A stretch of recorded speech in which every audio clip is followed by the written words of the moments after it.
All right, we're live. Hey everyone, I wanted to do this live stream on recent EB2 NIW trends.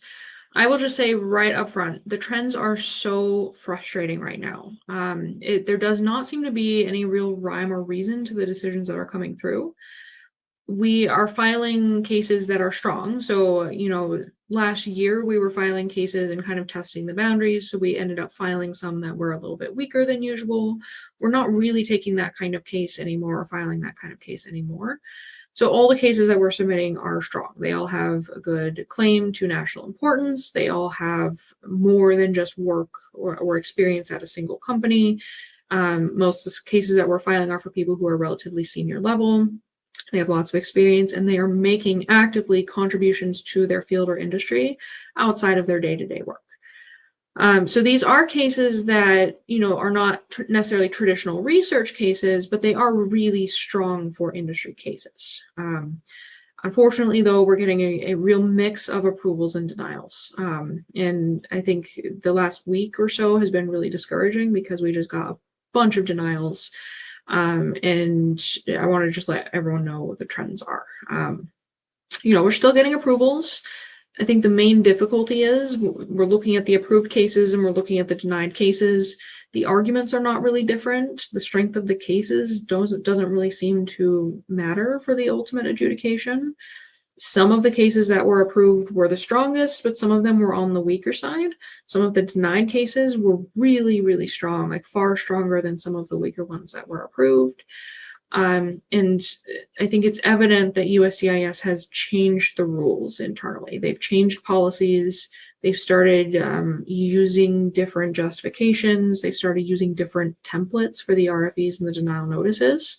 And they did all of this without any kind of notice to the public. It's really, really discouraging and frustrating. As far as the trends are concerned, most of the denials are coming on prong one. So prong one is where you have to demonstrate that your proposed endeavor has national importance. And USCIS has started setting up a leveling function in the analysis here, where they constantly say that people have not met the level commensurate with national importance, or they haven't shown impact that is broad enough to meet the standard of national importance. And it's all kinds of phrasing like this that comes through in the RFE responses. The main problem with this is they don't seem to be doing much analysis of the actual case. They're just kind of stating that it's not enough without providing examples of what would be enough. And so it's clear that the standard is really vague and up to the individual officer and however they want to adjudicate the case.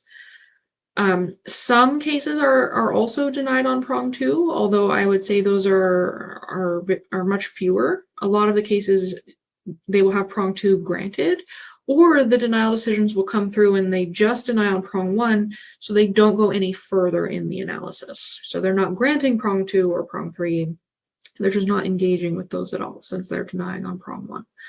But under the prong two denials that we've been seeing, USCIS is applying more of an extraordinary ability standard where they're saying that you have to make original contributions of major significance to the field, and they're actually copying and borrowing from the EB1A language itself. The standard as set forth in DANISAR simply asks you to prove that you are well positioned to advance your proposed endeavor. It's really just asking, can you do what you say you're going to do? Can you bring about the benefits that you say you're going to bring about to the United States? DANISAR is not asking you to prove that you are going to benefit the US in an extraordinary way or anything like that. But apparently some USCIS officers are really borrowing from the EB1A standard and not really willing to consider an EB2 NIW approval unless you meet that standard. So it's also very discouraging. And then I will say almost all of the denial decisions we've received do not even engage with prong three at all. So some of them will mention it. Some of them will put in a templated denial response, essentially saying you didn't meet your burden of proof, but not pulling in any information from your proposed endeavor or from the case itself. But this is really a travesty because prong three is the heart of the NIW inquiry. Prong three is the entire question. The question is whether or not the US benefits more from having you in the US individually and on your own merit than the US benefits from requiring you to go through a labor certification process that protects US workers. And in my mind, if you are actually contributing to your field or industry and pushing it forward and pushing the boundaries, contributing economically, contributing to the overall knowledge of your field, that should weigh heavily in favor of the US, because the US wants all of that. They want to dominate technologically. They want to provide the best healthcare services, the best healthcare development to their citizens. I mean, the US should want a lot of the benefits that flow from individual immigrants. I mean, the US fairly needs to consider US citizens in that inquiry. And so like the question of whether or not you're really just benefiting your employer or if you're benefiting the entire field is a good question. But all of that should be considered under prong 3, where it's a balancing test, so that we don't get wrapped up in the standards where USCIS is saying, well, you have to benefit the US in an extraordinary way, where the benefit they're saying has to far outweigh rather than just outweigh on balance. So it's pretty messed up. You know, I am considering filing a lawsuit on this. I think I've told a bunch of people this. We'll see how that goes. We'll see how that takes shape. It's hard to sue the government when a benefit is discretionary, and the NIW is definitely discretionary. But I do think it's very clear that the officers are being told to apply standards that have not been announced to the public, standards that are not in the policy manual, standards that are not part of DANASAR, and standards that are vague. And so in every individual officer's mind can be something different. And that is not the fair administration of law in the United States. It goes against fundamental administrative law principles. So I think that's what's happening. We'll see if we can get information from the government and figure out the EB-2 NIW adjudications. But I did want to let everyone know that's what we're seeing right now. This week was particularly discouraging. You know, the last month or two has been really encouraging because we've received far more approvals than denials, but then sometimes everything just comes down at once. So yeah, I'm happy to open it up to questions about trends and everything. One thing that I will leave you all with is that if you are considering filing an EB2 NIW case, you do need to be comfortable with the erratic nature of adjudications. I get a lot of people coming to me and they keep asking, well, how can I improve my chances? How can I make sure that this is approved? And right now, even with really strong cases, I don't know that I really quote chances above an 80% or something like that. And most cases are going to be between 65 and 75%, which is kind of the average approval rate that we're seeing at the agency right now. I mean, if you have a PhD and you have a lot of papers and you have a lot of citations, you still have a really strong case. Yours might be 95% chance of approval or above, but absent that kind of profile, you have to be really comfortable with the erratic nature of decisions, because there isn't really a rhyme or reason to which cases get approved and which get denied. And your seniority, your accolades, your titles, your contributions, they might matter to the officer or they might not. So you should improve your chances. You should improve your chances by contributing to your field, by being really involved professionally, by doing more than just working for your employer. That is very, very important. But even if you are doing everything right, it's a bit erratic. So I will say, if you need an EB2 NIW, if you need an I-140 to be approved to extend your H-1B status or get your spouse work authorization, it's still worth going for. And you can still present and build a strong case. But if you don't really need it in this moment, it may be worth biding your time. You'll have to make that decision personally. All right, we can open it up for questions. And while those flow in, Jason, is there anything that you've heard that you think is really important to address here with NIWs? A lot of people have been saying that they've been filing through their companies, but have been getting denials, and usually the pushback is because they only showed impact on their company and not on their field. So are you still recommending that people file with their company or file on their own? Yeah, I think that the company petitions are at a bit of a disadvantage now, but we're still seeing the same kind of questions in this that come through for personal petitions. I think it's an advantage if you can highlight your own personal proposed endeavor and say what your goals are. Because very few people, let's be honest, individually want to work for the same company for the rest of their career. So if you as an individual can define your proposed endeavor as your personal mission and say what you want to accomplish in your industry or in your field, already it's an improvement over what the company will be able to say about you. So I think chances are a little bit higher with individual petitions. However, even with the individual petitions, we're seeing USCIS look at your job title, look at your company, and essentially say that that is your proposed endeavor, ignoring whatever else you've said about it. So there's a bit of a straw man argument going on with USCIS there, and it's not possible to always sidestep or always avoid that. The nice thing about filing with your company is they will pay for it, and it can be a steep cost. So if cost is prohibitive and if your company wants to go for it, then yeah, I would say go for it. But you do have, I think, better chances as an individual, even if they're not significantly better chances as an individual. One more thing on that. If your employer files the EB2 NIW, they're the petitioner and it's in their name. You do have a lot more flexibility if it's in your name, because then you don't need to rely on a future company's perm whenever you move companies. You would be able to then take control of the process on your own. So it does have personal advantages. Again, that's a cost benefit analysis where maybe that advantage is not significant enough to where you really need to go for it. So you can file with the company, that's fine. But it is something to take into account as well. Has EB2 NIW rejection rate increased for the rest of the world and other countries?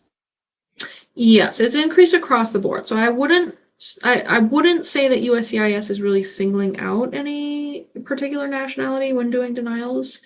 Of course, I don't have satisfactory data on that, so I can't say that with certainty, but it doesn't seem like that's the case, at least. We file NIWs for people all around the world, and we haven't really noticed a huge difference or even like any noticeable difference between countries of birth. But yes, overall, the EB2 NIW denial rate has significantly dropped. I think STEM cases at one point were above 90% approval rate. USCIS is no longer publishing separately the STEM approval rate, but overall approval rates have dipped to now I think it's below 60%, which is really crazy because it was much, much higher before. It's dropped at least 15 percentage points for the overall approval rate, and we're no longer seeing STEM cases really being prioritized either.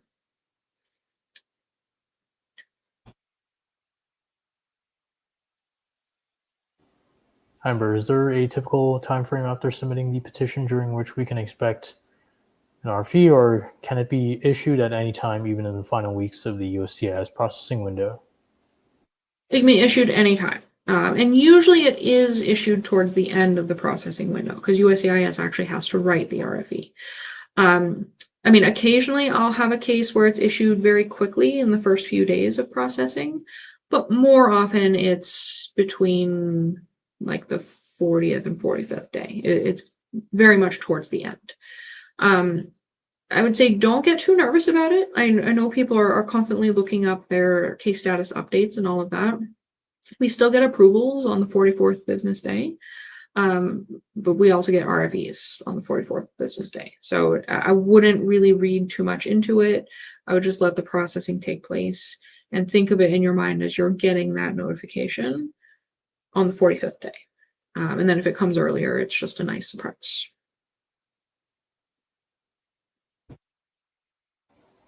How does it impact if you have a PhD from abroad or you are not in the US when applying for EB2 NIW? Also, what are the current wait times on I-140 EB2 NIW decisions? Yeah, so it does impact things if you have your PhD abroad or if you're applying from abroad. That's not to say that the actual standard is different, like the legal standard is supposed to be the same, but people who are already working in the US or who have studied in the US have the natural advantage of a US network that they can rely on. They can also show that they're already impacting the United States, which is a huge advantage, especially under prong 2, where you show that you're well positioned to advance the proposed endeavor. So it's not necessarily that people abroad have disadvantages so much as the people in the US have built-in advantages. You can apply for an EB2 NIW if you have a PhD from abroad. You can apply if you're an entrepreneur abroad. It's totally fine. But I think it is really important for you to demonstrate that you have some kinds of professional ties to the US, so that when you do enter the US, you will be able to pursue and accomplish your proposed endeavor expeditiously. So you won't have to build that whole network from scratch. Having some reference letters from people in the US is important. A job offer letter is often nice to have, even though it's not required. Letters of intent to collaborate are nice to have. If you are starting a business, you need a really strong business plan, and you need to show that there are already customers, kind of identified in the US that you will be able to take on right away. So some different burden of proof there, where you need to provide some things that maybe people who are already working in the US don't need to provide. But it's still possible to get approved, and a lot of people immigrate to the US this way. Oh, and then there was a second question, sorry, about wait times.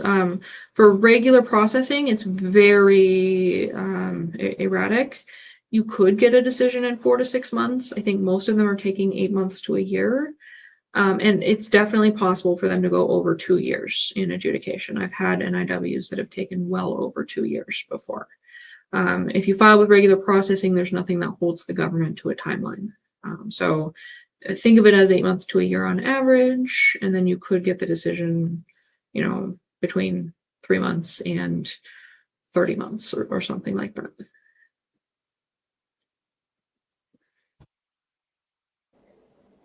So regular processing.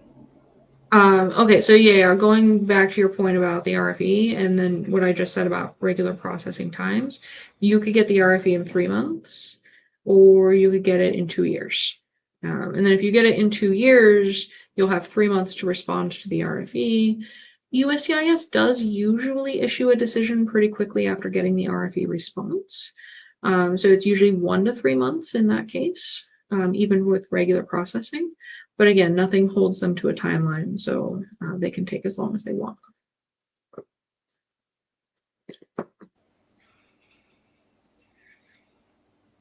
So I didn't see any other questions. All right. One other thing I'll mention, since we had the question about NIWs from abroad, if you are an entrepreneur abroad, I will say it was much easier to get an NIW approved a couple years ago than it is now. The standards for business plans and the burden of proof on showing that you're going to have major economic impact in the US is definitely heightened. Again, just like what I was talking about earlier with the industry cases and the prong 1 for national importance being analyzed through levels, where USCIS wants you to show and demonstrate a level of impact commensurate with national importance. For the entrepreneur cases, USCIS is asking for something similar, where they want you to demonstrate that the number of people that you hire and the economic impact you're going to have on the US is, quote unquote, commensurate with national importance. And again, they don't define that. Like, they don't tell you or give you any guidance on the number of employees they would expect you to hire for that impact. They don't tell you the amount of revenue or the amount of profit that you should be generating to show a significant impact, which is pretty discouraging. I mean, if you look at the EB-5 program, USCIS has, they've passed this law where they've essentially said that if you can create 10 full-time jobs in the US, you should be able to immigrate. So you would think the same kind of standard would be applicable in the EB2 NIW context, but I've seen a lot of RFEs and a couple denial decisions that have said now hiring 20 people is just not commensurate with national importance. And I'm at a bit of a loss there, because that standard has not ever been set up or published in the law, and it goes against what USCIS is doing with other categories. So entrepreneurs do have also an increased burden of proof, a kind of unknown standard that they need to reach. And I think it's important for entrepreneurs to be able to show not only economic impact, but impact on like the development of some technology or the solution of some problem in the US, so that they don't have to rely on just economic impact when it's not clear what standard they have to meet with that economic impact.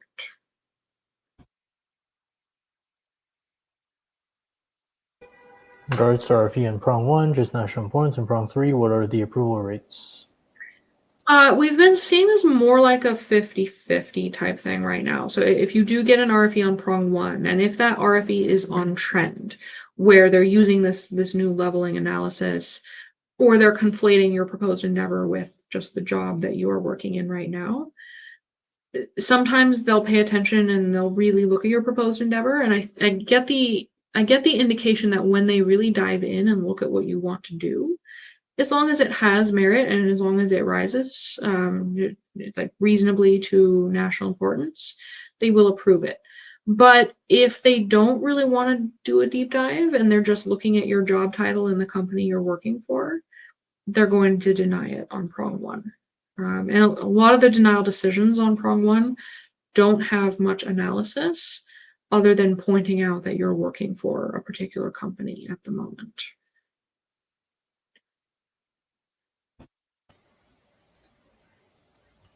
So this question is on LinkedIn. Is it true that if your case is still under review after 30 days with premium processing, there's a high chance of RFE denial? I don't know about that.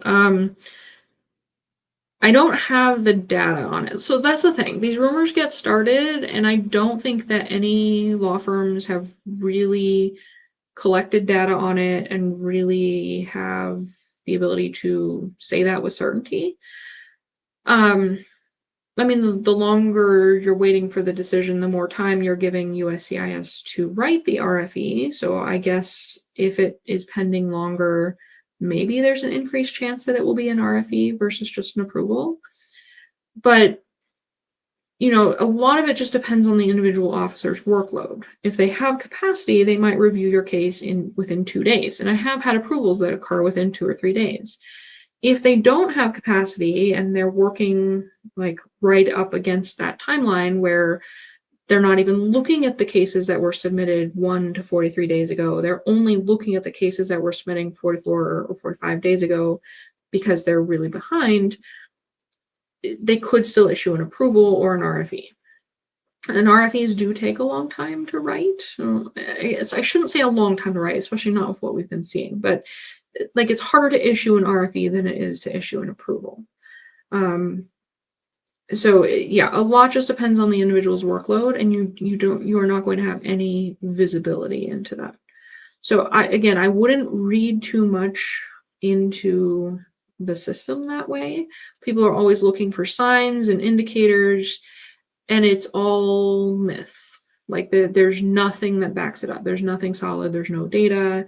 It's all rumors, myths, and all of that. So just be patient. Wait for the decision.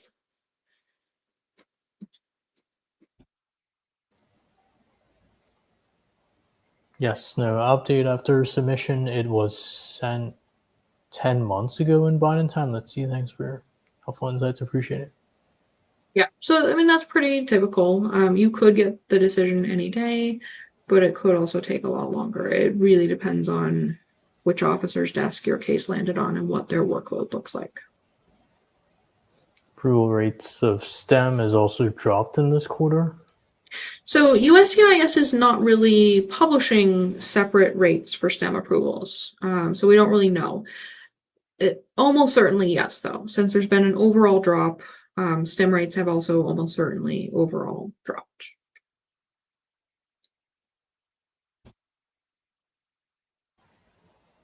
All right. Thank you. Yep. So no other questions. I'm trying to think if there is anything else we should cover as far as NIWs. I guess since we're talking about rumors and myths and all of that, I'll also just talk briefly about premium processing. A lot of people talk about premium processing like there's a higher chance of getting an RFE if you do premium. And again, I'm going to emphasize, I don't really think firms have enough data or have analyzed that data properly to really be able to understand if there is a significant difference here. I get the feeling personally, and I know a lot of attorneys also get the feeling that there is a slightly higher rate of RFE on the premium process cases. But to my mind, it's not really significant. I mean, we still get the same types of RFEs on regular process cases. We just wait longer for them. So to some degree, it feels like it's fewer because when we submit a premium case, we might get an RFE right away. I don't read too much into that. And I don't discourage premium processing. A lot of people need the decision faster, and it just far outweighs any slight increase in RFE that might be possible if we file with premium. So I don't put a lot of stock in that kind of rumor. I would maybe encourage people to look at it as a slight increase, but in my view, it's not super significant. And so it's only a strategic decision, number one, if someone doesn't need the decision super fast, and number two, it's a pretty weak case. If those two things are both true at the same time, maybe I will recommend regular processing. But for the vast majority of cases, I still recommend premium.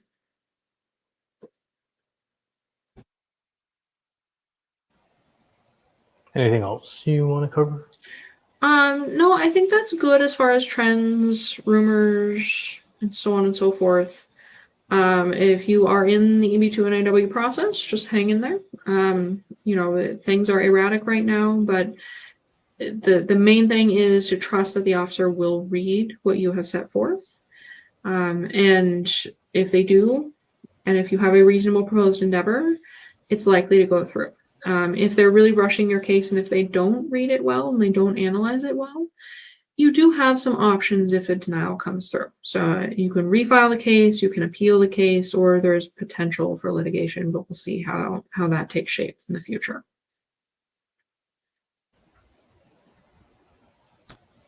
Thank you so much, everyone, for joining the live stream. We'll talk again in a couple of days. Thanks, everyone.